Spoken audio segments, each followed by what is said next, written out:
ನಮಸ್ತೆ ಟಿವಿ 20 ಕನ್ನಡ ವಾಹಿನಿಗೆ ಸ್ವಾಗತ. ಬೆಳಗಾವಿ ಜಿಲ್ಲೆಯ ಹುಕ್ಕೇರಿ ತಾಲೂಕಿನ ಸಂಕೇಶ್ವರ ನಗರದ ಶ್ರೀ ಶಂಕರಲಿಂಗ ಜಾತ್ರಾ ಮಹೋತ್ಸವದ ನಿಮಿತ್ತವಾಗಿ ಪ್ರತಿ ವರ್ಷದಂತೆ ಈ ವರ್ಷವೂ ಕೂಡ ರಾಜ್ಯ ಮಟ್ಟದ ಹೊನಲು ಬೆಳಕಿನ ಪಂದ್ಯಾವಳಿಗಳು ದಿವಂಗತ ಅಶೋಕ ಕರಜಗಿ ಅವರ ಸ್ಮರಣಾರ್ಥವಾಗಿ ಹಮ್ಮಿಕೊಳ್ಳಲಾಗಿದ್ದು, ಪ್ರಾರಂಭದಲ್ಲಿ ಈ ಪಂದ್ಯಾವಳಿಗೆ ಲೋಕೋಪಯೋಗಿ ಸಚಿವ ಮತ್ತು ಬೆಳಗಾವಿ ಜಿಲ್ಲಾ ಉಸ್ತುವಾರಿ ಸಚಿವ ಸತೀಶ್ ಜಾರಕಿಹೊಳಿ ಅವರಿಂದ ಸಸಿಗೆ ನೀರು ಹಾಕುವುದರ ಮೂಲಕ ಚಾಲನೆ ಕೊಡಲಾಗಿದೆ. ಬಳಿಕ ಸಂಕೇಶ್ವರ ನಗರದ ಹಿರಿಯ ಕ್ರೀಡಾಪಟುಗಳಿಗೆ ಸಚಿವರಿಂದ ಸನ್ಮಾನ ಮಾಡಲಾಗಿದೆ. ಈ ಪಂದ್ಯಾವಳಿಗೆ ಡಿಸಿಸಿ ಬ್ಯಾಂಕ್ ನಿರ್ದೇಶಕ ರಾಹುಲ್ ಜಾರಕಿಹೊಳಿ ಅವರು ಪ್ರಥಮ, ದ್ವಿತೀಯ, ತೃತೀಯ ಬಹುಮಾನ ವಿತರಿಸಿದ್ದು, ಈ ಪಂದ್ಯಾವಳಿ ಅಜಿತ್ ಕರಜಗಿ ಅವರ ನೇತೃತ್ವದಲ್ಲಿ ಬೀರೇಶ್ವರ ಸ್ಪೋರ್ಟ್ಸ್ ಮತ್ತು ಸೋಷಿಯಲ್ ಕ್ಲಬ್ ಸಂಕೇಶ್ವರ ವತಿಯಿಂದ ಹಮ್ಮಿಕೊಳ್ಳಲಾಗಿದೆ. ಇನ್ನು ಕಾರ್ಯಕ್ರಮದ ಉದ್ದೇಶಿಸಿ ಸಚಿವ ಸತೀಶ್ ಜಾರಕಿಹೊಳಿ ಮಾತನಾಡಿ, ಹುಕ್ಕೇರಿ ತಾಲೂಕಿನಲ್ಲಿ ಅಜಿತ್ ಕರಜಗಿ ಮತ್ತು ಜಯಪ್ರಕಾಶ ಕರಜಗಿ ಅವರಿಂದ ಕ್ರೀಡಾ ಉತ್ತೇಜನ ಆಗ್ತಾ ಇದೆ. ನಮ್ಮ ಜೀವನದಲ್ಲಿ ಕ್ರೀಡೆ ಅನ್ನೋದು ಮಹತ್ವವಾದದ್ದು ಮತ್ತು ಬರುವ ದಿನದಲ್ಲಿ ಇನ್ನಷ್ಟು ಹೆಚ್ಚು ತಂಡಗಳು ಭಾಗವಹಿಸಿದಂತ ಶುಭ ಹಾರೈಸಿದರು. ಜಯಪ್ರಕಾಶ್ ಕರಜಗಿ ಅವರು ಮತ್ತು ಅಜಿತ್ ಕರಜಗಿ ಅವರ ನೇತೃತ್ವದಲ್ಲಿ ಈ ವಾಲಿಬಾಲ್ ಪಂದ್ಯಾವಳಿ ಪ್ರತಿ ವರ್ಷದಂತೆ ಜಾತ್ರಾ ನಿಮಿತ್ತದಲ್ಲಿ ಇದಾಗುವಂಥ ಒಂದು ಕಾರ್ಯಕ್ರಮ. ಬಹುಶಃ ಜಿಲ್ಲೆಯ ಬೇರೆ ಬೇರೆ ಜಿಲ್ಲೆಗಳಿಂದ ಒಳ್ಳೊಳ್ಳೆಯ ತಂಡಗಳಲ್ಲಿ ಬಂದ ತಮ್ಮ ಪ್ರದರ್ಶನ ಮಾಡುವ ಮೂಲಕ ಒಂದು ಸಂಕೇಶ್ವರ ನಗರಕ್ಕೆ ಹುಕ್ಕೇರಿ ತಾಲೂಕಿಗೆ ಒಂದು ಕ್ರೀಡಾ ಮನೋಭಾವನೆ ಇರ್ಬೋದು, ಕ್ರೀಡಾ ಉತ್ತೇಜನ ಮಾಡುವಂಥ ಪ್ರಯತ್ನ ಆಗ್ತಾ ಇದೆ. ಈಗಾಗಲೇ ಒಳ್ಳೆಯದು ದಿವಂಗತ ಅಶೋಕ್ ಅವರ ನೆನಪಿನಲ್ಲಿ ಸ್ಮರಣಾರ್ಥವಾಗಿ ಈಗ ತಾನೇ ನಾವು ಅವ್ರಿಗೆ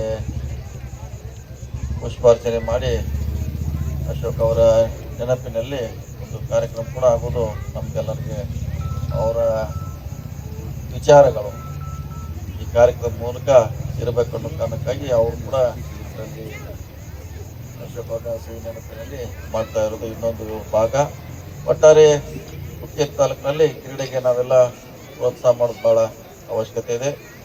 ಕ್ರೀಡೆ ಭಾಳ ಅವಶ್ಯಕತೆ ಇದೆ. ಇವತ್ತಿನ ಯುಗದಲ್ಲಿ ನಾವೆಷ್ಟು ಒಂದು ಕಡೆ ಕೆಲಸ ಮಾಡಿದ್ರೆ ಇನ್ನೊಂದು ಕಡೆ ನಮಗೆ ಕ್ರೀಡಾ ಮನೋಭಾವನೆ, ಕ್ರೀಡಾ ಚಟುವಟಿಕೆಗಳಲ್ಲಿ ಭಾಗವಹಿಸೋದು ಭಾಳ ಅವಶ್ಯಕತೆ ಇದೆ. ಆ ಹಿನ್ನೆಲೆಯಲ್ಲಿ ಪ್ರತಿ ವರ್ಷ ಆಗಲಿ, ಇನ್ನು ಪ್ರತಿ ವರ್ಷ ಒಳ್ಳೊಳ್ಳೆ ತಂಡಗಳು ಬರಲಿ, ರಾಷ್ಟ್ರ ಮಟ್ಟದ ತಂಡಗಳು ಕೂಡ ಇಲ್ಲಿ ಭಾಗವಹಿಸಲು ಮುಂದಿನಲ್ಲಿ ಆಗಲೂ ಶುಭನ ಹಾರೈಸ್ತಾ ಸುಮಾರು 12 ತಂಡಗಳು ಇಲ್ಲಿ ಭಾಗವಹಿಸ್ತಾ ಇದ್ದಾವೆ. ಬಹುಶಃ ರಾತ್ರಿ ಕೂಡ ಇಲ್ಲಿ ಜರುಗ್ತಾ ಇದೆ. ಈ ಸಂದರ್ಭದಲ್ಲಿ ಆ ಎಲ್ಲ ಆಟಗಾರರಿಗೆ ಶುಭಾಶಯಗಳನ್ನು ಕೋರುತ್ತಾ ಅವರು ಉತ್ತಮ ಪ್ರದರ್ಶನ ಮಾಡಲಿ. ಪ್ರತಿ ವರ್ಷ ಇಲ್ಲಿ ಬಂದು ತಮ್ಮ ಕ್ರೀಡಾ ಅಭಿಮಾನ, ಕ್ರೀಡಾ ಪ್ರೋತ್ಸಾಹವನ್ನು ವಾಲಿಬಾಲ್ ಮೂಲಕ ಮಾಡಲಿಕ್ಕೆ ಹಾರೈಸ್ತಾ, ನಾವು ಕಳೆದ ಸುಮಾರು 30 ವರ್ಷಗಳಲ್ಲಿ ಭಾಳಷ್ಟು ಜಿಲ್ಲೆಗೆ ಕ್ರೀಡೆಯನ್ನು ಪ್ರೋತ್ಸಾಹ ಮಾಡಬೇಕು, ಕ್ರೀಡಾಪಟುಗಳನ್ನು ಬೆಳೆಸಬೇಕು, ರಾಜ್ಯ ಮತ್ತು ರಾಷ್ಟ್ರ ಮಟ್ಟದಲ್ಲಿ ಒಂದು ಪರಿಚಯ ಮಾಡಲಿಕ್ಕೆ ಸುಮಾರು ಕಾರ್ಯಕ್ರಮ, ಕ್ರೀಡಾ ಆಯೋಜನೆಯನ್ನು ಈ ಜಿಲ್ಲೆಯಲ್ಲಿ ಮಾಡ್ತಾರೆ. ತಮಗೆಲ್ಲ ಗೊತ್ತಿರುವಂಥ ವಿಚಾರ. ಇದು ಕೂಡ ಆ ಮಟ್ಟದಲ್ಲಿ ಯಶಸ್ವಿ ಆಗಲಿ. ಕರಜಗಿ ಬಂಧುಗಳಂಥ ಕಾರ್ಯಕ್ಕೆ ನಾವೆಲ್ಲ ಬೆನ್ನೆಲುಬಾಗಿ ಅದು ಪ್ರೋತ್ಸಾಹ ಮಾಡಿದ್ರೆ ಖಂಡಿತವಾಗಿ ಇನ್ನೂ ಹೆಚ್ಚಿನ ರೀತಿಯಲ್ಲಿ ಈ ಕ್ರೀಡಾ ಆಯೋಜನೆ ಪ್ರತಿ ವರ್ಷ ಅವರ ಆಯೋಜನೆ ಮಾಡಿದ್ರು ಅಂತ ಹೇಳುತ್ತಾ, ಈ ಕ್ರೀಡೆ ಅತ್ಯಂತ ಯಶಸ್ವಿ ಆಗಲಿ, ಪ್ರತಿ ವರ್ಷ ಜರಗಲಿ ಹಾರೈಸಿ ನನ್ನ ಮಾತು ಮುಗಿಸ್ತಾ ನಮಸ್ಕಾರ ಎಲ್ಲರಿಗೂ. ಈ ವೇಳೆ ವೇದಿಕೆ ಮೇಲೆ ಅಜಿತ ಕರಜಗಿ, ಜಯಪ್ರಕಾಶ್ ಕರಜಗಿ, ಸಂಜಯ್ ಶಿರಕೋಳಿ, ಬಂಡು ಹತ್ತನೂಡೆ, ಅಮರ ನಲ್ವಡೆ, ಶಂಕರ್ ಹೆಗಡೆ, ಪ್ರವೀಣ್ ನೇಸರಿ, ಅವಿನಾಶ್ ನಲ್ವಡೆ, ಸಂತೋಷ್ ಮೂಡಶ್, ರಾಜೇಂದ್ರ ಪಾಟೀಲ್ ಉಪಸ್ಥಿತರಿದ್ದರು. ವಿನಾಯಕ ಭೋಸಲೆ, ಟಿವಿ 20 ಕನ್ನಡ, ಸಂಕೇಶ್ವರ.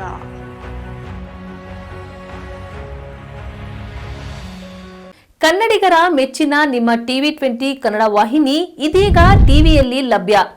ಕರ್ನಾಟಕ ಮತ್ತು ದೇಶ ವಿದೇಶದ 360 ಡಿಗ್ರಿ ಸುದ್ದಿ ವಿವರವನ್ನ ಪಡೆಯುವುದಕ್ಕೆ ಟಿವಿ 20 ವಾಹಿನಿಯನ್ನು ಲೈಕ್ ಮಾಡಿ, ವಿಡಿಯೋಗಳನ್ನು ಶೇರ್ ಮಾಡಿ, ಕಮೆಂಟ್ ಮಾಡಿ, ಸಬ್ಸ್ಕ್ರೈಬ್ ಮಾಡಿ. HCN ಕೇಬಲ್ 842 ನಂಬರ್ನಲ್ಲಿ ಹುಕ್ಕೇರಿ ತಾಲೂಕು ಹಾಗೂ ಸಂಕೇಶ್ವರದ ಸುತ್ತಮುತ್ತಲಿನ ಹಳ್ಳಿಗಳಲ್ಲಿ ಲಭ್ಯ. PCN ಕೇಬಲ್ 129 ನಂಬರ್ನಲ್ಲಿ ಹಾರುಗೆರೆ ಸುತ್ತಮುತ್ತಲಿನ ಹಳ್ಳಿಗಳಲ್ಲಿ ಲಭ್ಯ. ರಾಯಬಾಗ್ ಡಿಜಿಟಲ್ ಚಾನೆಲ್ ಕೇಬಲ್ 80ನೇ ನಂಬರ್ನಲ್ಲಿ ರಾಯಬಾಗ ತಾಲೂಕಿನ ಸುತ್ತಮುತ್ತಲಿನ ಹಳ್ಳಿಗಳಲ್ಲಿ ಲಭ್ಯ. UDCN ಕೇಬಲ್ ನೆಟ್ವರ್ಕ್ ಉಗಾರ ಸುತ್ತಮುತ್ತಲಿನ ಹಳ್ಳಿಗಳಲ್ಲಿ ನಿಮ್ಮ ಟಿವಿ 20 ಕನ್ನಡ ವಾಹಿನಿಯೂ ಲಭ್ಯ.